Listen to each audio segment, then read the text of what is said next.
তুমি আছো হৃদয়ের গভীরে, বলবো তোমায় বলো কি করে। দেখি নাই তোমারে কোনো দিন, তবু আছো স্মরণে অমলিন। দেখি নাই তোমারে কোনো দিন, কোনো দিন, কোনো দিন, কোনো দিন। দেখি নাই তোমারে কোনো দিন, তবু আছো স্মরণে অমলিন। প্রেমেরি ভুবনে বিরহ ব্যথায়, নিশীতে শেফালিরা ঝরে। বলবো তোমায় বলো কি করে। তুমি আছো হৃদয়ের গভীরে,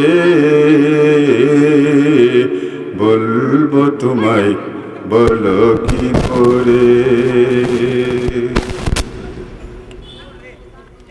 যদিও কোনো দিন যাই গো বলে, সে হবে আমার এই পরাজয়। আমার এই আশার আলো ও বেলায় জড়িয়ে যাবে হায়। আমার এই আশার আলো ও বেলায় হারিয়ে যাবে হায়। যতবার তোমাকে খুঁজেছি, কুরআনের পথ তত বুঝেছি। যতবার তোমাকে খুঁজেছি, কুরআনের পথ তত বুঝেছি।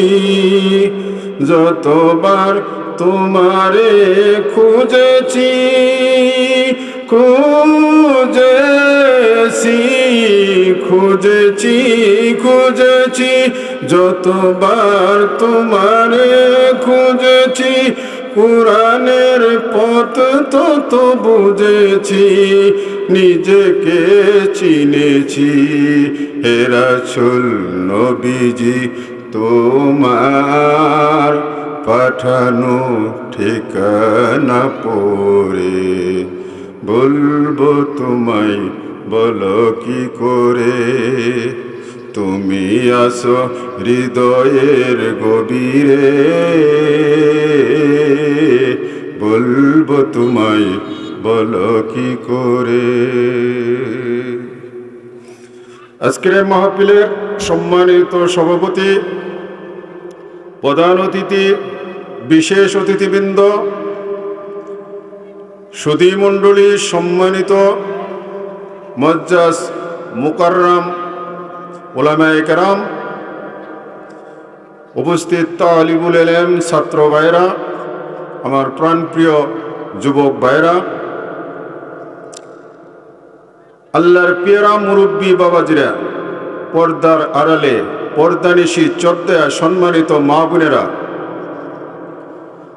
সেই মহান রব্বুল ইজ্জত ওয়াল জালাল এর মহান দরবারে লাখ কোটি শুকরিয়া। আল্লাহ পাক দয়া করে মায়া করে আমাদেরকে এই কোরআনের জন্য কবুল করেছেন, এই মাহফিলের জন্য মঞ্জুর করেছেন। সেই মহান রব্বুল আলামিনের আলিশান মহান দরবারে আল্লাহর দেওয়া জবানে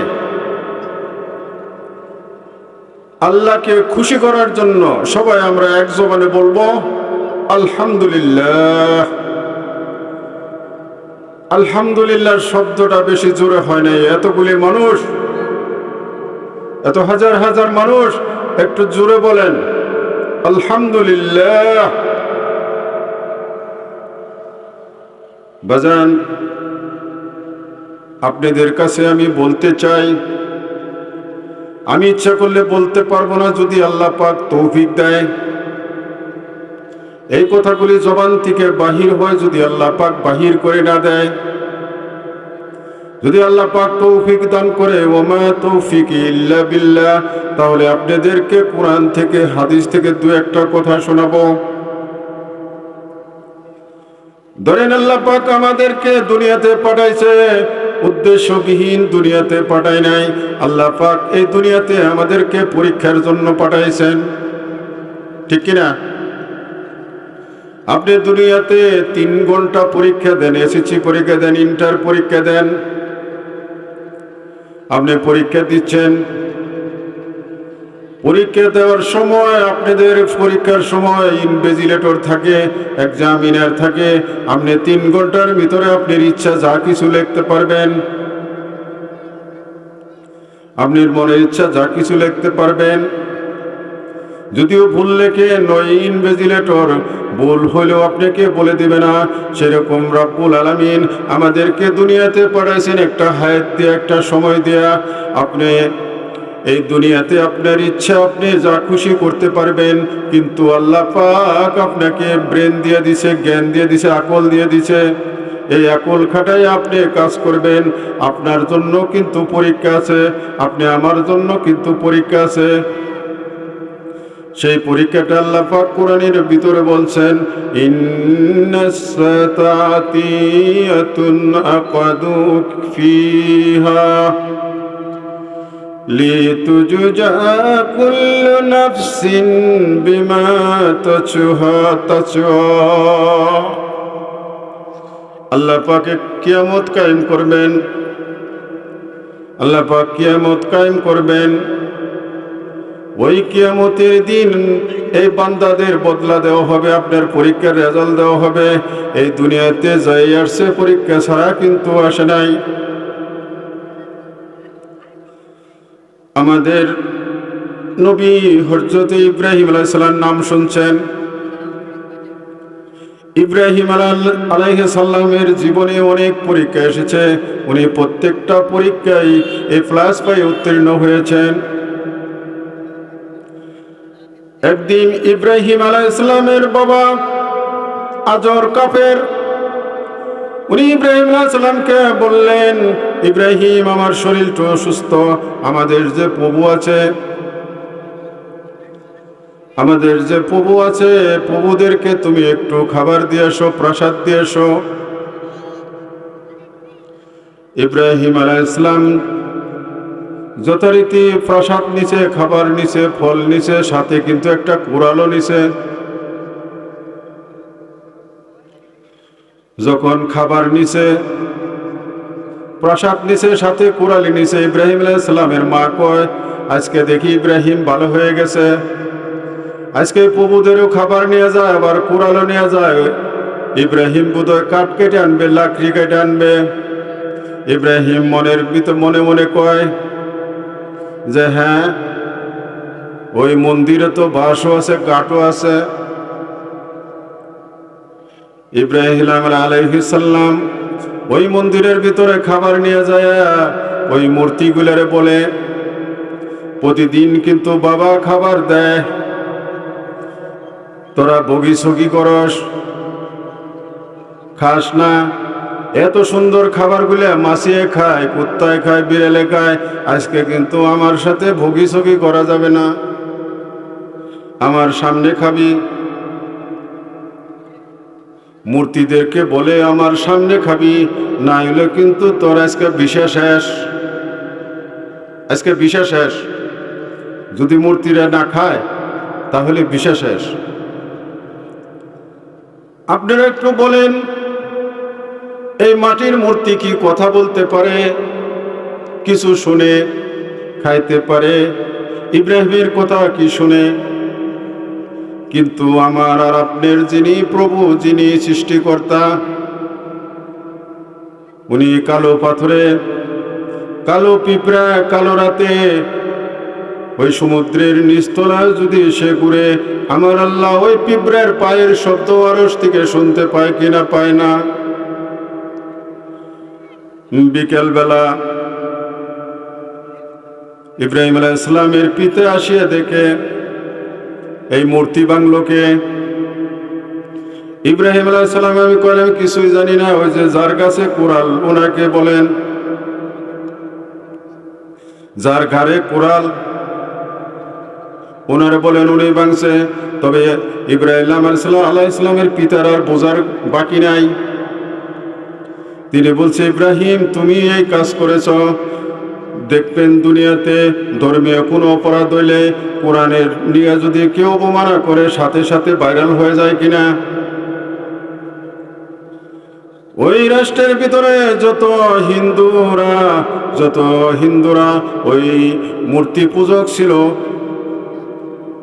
ওই নমরুদের কাছে চিঠি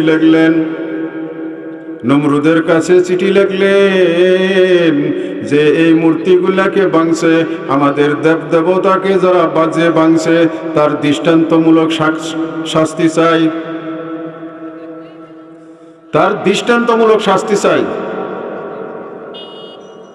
নমরুদ দৃষ্টান্তমূলক শাস্তি দিবে। নমরুদ 1 মাস যাবৎ বড় অগ্নিকে প্রজ্বলিত করলেন। ইব্রাহিম আলাইহিস সালাম আগুনে ঝাঁপ দিবে, কিন্তু আল্লাহ পাক ইব্রাহিম আলাইহিস সালামকে আগুনে পোড়াবে না। ইব্রাহিম আলাইহিস সালাম আগুনকে বলে দিলেন, ইয়া নারু কুনি বারদাও ওয়া সালামুন আলা ইব্রাহিম। আগুনকে বলে দিলেন, আগুনের মালিক কে? আগুনের মালিকও তো আল্লাহ। ইব্রাহিম আলাইহিস সালাম ভয় পায় নাই, তোরা আমারে আগুনের ভিতরে ফেলা, কিন্তু এই আগুনের মালিকও তো আল্লাহ। যখন তিনি আগুনের ভিতরে পড়ছেন, জিব্রাইল আলাইহিস সালাম বলেন যে, আল্লাহর খলিল আপনি বলেন আমি আগুনকে পানি বানিয়ে দেব। ইব্রাহিম আলাইহিস সালাম বললেন, ও জিব্রাইল, আমি তো ওই অন্ধ খোদার ইবাদত করি না, তুমি দেখতেছো আমার আল্লাহ কি দেখে না? আল্লাহ পাক ওই আগুনকে অর্ডার করে দিলেন, ওরে আগুন তুই এমন ঠান্ডা হয়ে যাবি আমার ইব্রাহিমের জন্য কোনো ক্ষতি না হয়। নমরুদ বলে, এ তো 1 মাস যাবত আমি আগুনকে প্রজ্বলিত করলাম, ওই ইব্রাহিম আলাইহিস সালাম আগুনে পড়ে দেখি তার একটা পশমও পড়ে না। এর আগুন তোর কি ক্ষমতা নাই? আগুনের জবান আল্লাহ পাক খুলে দিছে। আগুন বলে, ওরে নমরুদ, এই পৃথিবীর সব কিছু আমি পুড়ায় দিতে পারি, কিন্তু আল্লাহ পাক আমাকে অর্ডার করছে, যে আল্লাহ আমাকে সৃষ্টি করছে সে আল্লাহ অর্ডার দিছে যে ইব্রাহিম আলাইহিস সালাম আমার খলিলের একটা পশমও পুড়তে পারবি না। বাজান, এই দুনিয়াতে আসলে অবশ্যই পরীক্ষা, এটা পরীক্ষার জায়গা। আপনারা জানেন ইব্রাহিম আলাইহিস সালাম প্রত্যেকটা পরীক্ষায় প্লাস পেয়েছেন।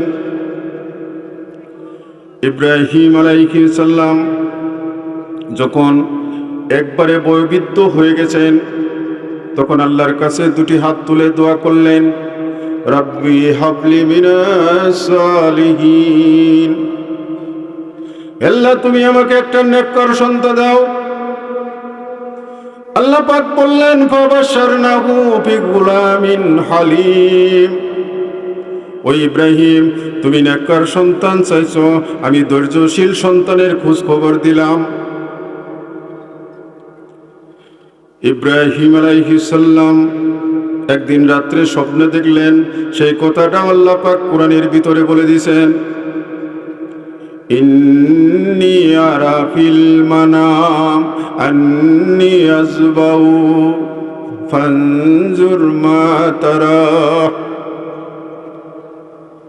সকালবেলা সুন্দর করে ইসমাইল আলাইহিস সালামকে কাপড় চোপড় পরায়া আদর করে সামনে পরে বসায় বলতেছেন,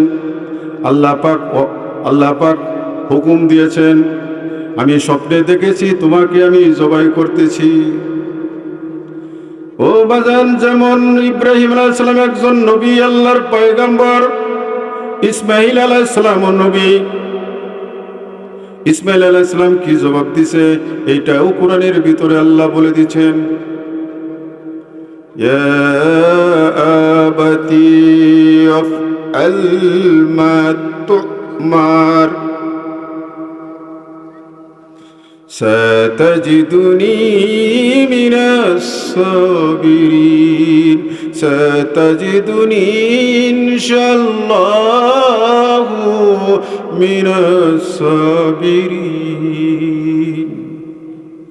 আপনার আদেশ আপনি পালন করেন, আমাকে ধৈর্যশীলকারীদের মধ্যে পাবেন, ধৈর্যশীল পাবেন। এটা তো নবীর ঘরে নবী। ইব্রাহিম আলাইহিস সালাম কথা বলার সাথে সাথে ইসমাঈল আলাইহিস সালাম বুঝে ফেলেছেন এ তো নবীর ঘরে নবী, কিন্তু কোনো নেতার ঘরে নেতা না। তবে ইসমাঈল আলাইহিস সালাম তার পিতাকে বললেন, বাবা, আপনার আদেশ, আল্লাহর আদেশ আপনি পালন করেন, তবে আপনার কাছে আপনার দু একটি কথা আছে। কথা হলো, যখন আপনি আমাকে জবাই করবেন, যখন আল্লাহর হুকুম পালন করবেন, তবে ছুরিটা একটু ভালো করে দাঁড় করে নিয়েন, কারণ আপনার জন্য জবাই করতেও কষ্ট না হয়, আর আমি যেন জবাই হতেও কষ্ট না পাই। তবে আল্লাহর একটা কথা, আল্লাহর পক্ষ থেকে যখন হুকুম হয়েছে, ইসমাঈল আলাইহিস সালাম বললেন, বাবা, আর একটা কথা, আপনি দীর্ঘদিন পরে আল্লাহর কাছে চেয়ে একজন সন্তান আল্লাহ আপনাকে দিছে, আপনি চোখ দুইটা বেঁধে নিয়েন। হয়তো জবাই করতে আপনার মায়া লাগতে পারে, কোনো ক্ষতি হতে পারে, আমার চোখ দুইটাও বাঁধে নিয়েন। আরে বললেন যে, ও বাবা, আমি হয়তো অনিচ্ছাকৃতভাবে কিছু নড়াচড়া করতে পারি, আমার হাত পা দুইটা বেঁধে নিয়েন। আল্লাহর হুকুম পালন করার জন্য যেভাবে তিনি কাত করে শোয়া, এটাও কোরআনের ভিতরে আছে। কাত করে শোয়ায় ছুরি দেওয়া, যখন জবাই করা আরম্ভ করছে, ছুরি কাটে না। এভাবে যখন ছুরিটা ফেলে দিয়েছেন, ছুরিটা পাথরের ভিতরে লেগে পাথর কেটে দুভাগ হয়েছে। ছুরিকে বলতেছে, ইব্রাহিম আলাইহিস সালাম বলতেছে, রে ছুরি, তুই কেন আল্লাহর হুকুম পালন করিস না? ছুরির জবান আল্লাহ খুলে দিছে। আরে ইব্রাহিম আলাইহিস সালাম, তুমি আল্লাহর হুকুমে স্বপ্ন দেখে নিজের ছেলেকে জবাই করতে নিয়ে আসছো, কিন্তু তোমার ছেলেকে জবাই করার আগে আমাকে আল্লাহ বারবার হুকুম দিতেছে, 70 বার হুকুম দিছেন, ওই ছুরি কাটিস না। পরবর্তীতে আল্লাহ পাক জান্নাত থেকে দুম্বা এনে, আবার যখন আল্লাহর হুকুম পালন করতে রয়েছে, দুম্বা কুরবানি হয়েছে, পাশে থেকে ইসমাঈল আলাইহিস সালাম দাঁড়ায় হয়েছে।